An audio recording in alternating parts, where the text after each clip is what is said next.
नमस्कार दोस्तों, बालाजी स्टडी अड्डा में आपका स्वागत है।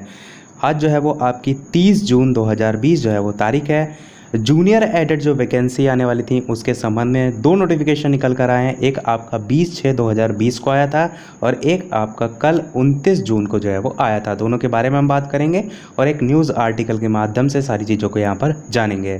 तो प्रेषक में यहाँ पर सबसे पहले देखिए, शिक्षा निदेशक बेसिक उत्तर प्रदेश जो हैं ये हैं, इनके द्वारा सेवा में मंडलीय सहायक शिक्षा निदेशक बेसिक जो हैं इनको संबोधित करते हुए पत्र लिखा गया है कि सहायता प्राप्त जूनियर हाई स्कूल जो हैं उनमें रिक्त प्रधानाध्यापक और सहायक अध्यापक जो हैं उनके पदों का अध्याचन प्रेषण के संबंध में।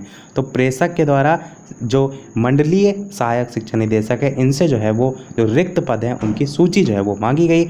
और यहाँ पर देखिए इसमें लिखा हुआ है कि अशासकीय सहायता प्राप्त जो जूनियर हाई स्कूल है उसमें शासन के निर्देशानुसार जो रिक्त प्रधानाध्यापक और सहायक अध्यापक हैं उनके पदों पर चयन की कार्यवाही गतिमान है, जिसके क्रम में प्रदेश के जिला बेसिक शिक्षा अधिकारियों से जनपद के विद्यालयों में जो रिक्त पद हैं उनकी सूचना निर्देशालय जो है उसके कई पत्रों द्वारा उपलब्ध कराने के लिए निर्देश जो है वो दिए गए हैं। ये आगे ये भी लिखा है, किंतु संलग्न विवरण के अनुसार आपके मंडल में स्थिति विद्यालयों में से अत्यंत न्यून सूचना ही प्राप्त हुई है, जिसके कारण जो रिक्त पद हैं उनके सापेक्ष परीक्षा कराए जाने हेतु जो सचिव पीएनपी हैं यूपी प्रयागराज से को अध्याचन प्रेषित किए जाने में कठिनाई हो रही है। यानी कि जो रिक्त पदों की संख्या मांगी गई थी उसमें बहुत न्यून ही जो है वो पद प्रदान किए गए हैं, या और ये भी कह सकते हैं कि सभी जगह की स्पष्ट जानकारी नहीं दी गई है, इसीलिए पीएनपी के द्वारा उसके संबंध में जो परीक्षा है उसके संबंध में कोई डाटा जो है वो नहीं निकल के आ रहा है। तो आपको निर्देशित किया जाता है कि जिला बेसिक शिक्षा अधिकारियों से अशासकीय सहायता प्राप्त जो जूनियर हाई स्कूल हैं उसमें रिक्त जो पद हैं उनकी सूचना प्राप्त करके 1 सप्ताह में ही शिक्षा निदेशालय उत्तर प्रदेश प्रयागराज को उपलब्ध जो है वो कराना सुनिश्चित करें। तो ये जो है लिखा गया था मंडलीय सहायक शिक्षा निदेशक बेसिक को। अब देखते हैं कल का नोटिफिकेशन यानी कि 29 जून 2020 का।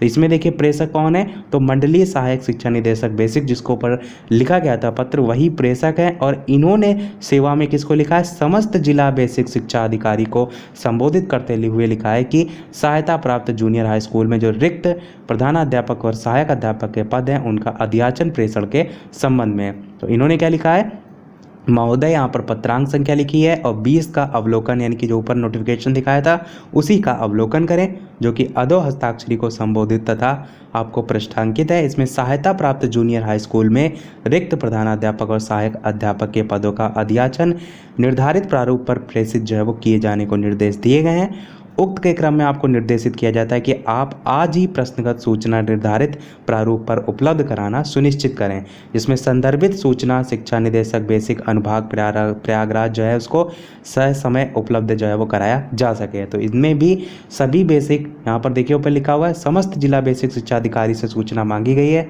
पदों के संबंध में। यानी कि आप कह सकते हैं कि यदि स्थितियाँ सामान्य हुई तो जल्दी आपको जूनियर एडेड की जो वैकेंसी हैं वो देखने को मिलेंगी। और इसी के संबंध में यहाँ पर एक न्यूज़ आर्टिकल देख सकते हैं जो कि आज का नहीं है, पहले का है। इसमें भी उसी शिक्षक भर्ती की बात की गई है। यहाँ पर आप देखेंगे सहायता प्राप्त हाई स्कूल और इंटर कॉलेज जो है उनमें जो शिक्षक हैं और प्रधानाचार्य हैं उनके 39,704 रिक्त पदों की जो भर्ती है वो अक्टूबर के अंत में शुरू होगी। ये एक यहाँ पर अंदाजे के तौर पर जो है वो लिखा गया है, परंतु कोविड-19 जो है कहीं ना कहीं उसका कैसा इफेक्ट रहता है आगे चल के उसी के आधार पर आप इसके संबंध में जो वैकेंसी है वो जो है वो देख पाएंगे। और वो भी मैं आपको दिखा देता हूँ। जो अध्याचन जो है मांगा गया है अशासकीय सहायता प्राप्त जूनियर हाई स्कूल के मंडलवार प्राप्त जो अध्याचन है उसकी जो सूचना है कुछ इस प्रकार से जो है वो उपलब्ध कराई जाएगी। तो कहीं ना कहीं आप सोच सकते हैं कि जो अपनी तैयारी है उसको अच्छा रखिए और आगे आने वाले टाइम के अनुसार तैयार रहिए ताकि जो जूनियर एडेड वैकेंसी है उसमें आप एक पद जो है वो हासिल कर सकें। और ये जो भर्ती आएंगे इसके लिए आपका जो सीटेड जूनियर वाला है वो क्लियर होना चाहिए, या तो आपका जो यूपी टेट जूनियर वाला है वो क्लियर होना चाहिए। जिन्होंने अभी तक सीटेट नहीं जूनियर वाला दिया था, इस बार आपका जो जुलाई में होने वाला था वो देंगे। तो उनके लिए एक समस्या ये हो सकती है कि इस शिक्षक भर्ती के आने से पहले जो सीटेट की परीक्षा है वो संपन्न करा ली जाए ताकि आगे चल के दिक्कत जो है उन्हें किसी भी प्रकार की ना आए। तो यही था हमारे आज के इस ओवरऑल अपडेट में। आज वीडियो में इतना ही। वीडियो पसंद आया हो तो लाइक अवश्य कीजिएगा, नए हैं चैनल पर तो सब्सक्राइब जरूर कीजिएगा। मिलते हैं अगले वीडियो में नए टॉपिक के साथ, तब तक के लिए नमस्कार। Thank you for watching.